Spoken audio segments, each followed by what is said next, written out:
પહોંચી ગયા આપણે વેદવ્યાસજીની ગુફાએ. આ એ જ ગુફા હતી જ્યાંથી વેદવ્યાસ મહાભારત બોલ્યા હતા. ગુફામાં હતી વેદવ્યાસજીની મૂર્તિ, પણ અહીં ફોન અલાઉડ નહોતો. દર્શન કરીને આપણે કરતા માણા ગામને એક્સપ્લોર. વાતાવરણ જોતા જોતા આપણે જતા હતા આગળ. ત્યાં દેખાઈ ગઈ નદી. ઘડિયાળમાં વાગ્યા હતા 2, પણ શકલ ઉપર વાગી ગયા હતા 12. ત્યાં દેખાઈ ગઈ રેડ ચેરી, પણ આ ચેરી નહોતી. પણ શું હતું એ કઈ ખબર ન પડી, એટલે આપણે જોતા હતા પહાડ. પહાડનું વાતાવરણ જોઈને અહીંયા એક ઘર લેવાની ઈચ્છા થઈ ગઈ, પણ અહીંયા પડે ઠંડી એટલે ઈચ્છા મરી ગઈ.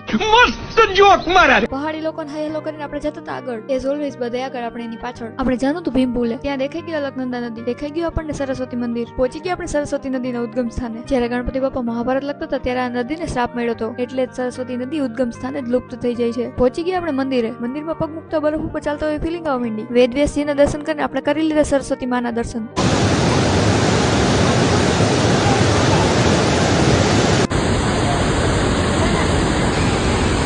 તો ભીમપુલ ઉપરથી જ પાંડવો સ્વર્ગમાં ગયા હતા. તો આ તો સરસ્વતી નદીનું પાણી. બધા ભરતા હતા અહીંથી પાણી. ભીમપુલને જોઈને આપણે જતા હતા આગળ. દેખાઈ ગયા પાછા પહાડી લોકો. એમને હેલો કરીને આપણે જતા હતા આગળ. તો અહીંના લોકો પથ્થર તોડવાનું કામ કરતા હતા. દેખાઈ ગયા આપણને નારાયણ. તો આવા હતા માણા ગામના ઘર. આવા બધા સીન જોઈને મને આવી ગયા ચક્કર. એટલે મળીએ નેક્સ્ટ વ્લોગમાં. ત્યાં સુધી તમે ફોલો કરતા હો.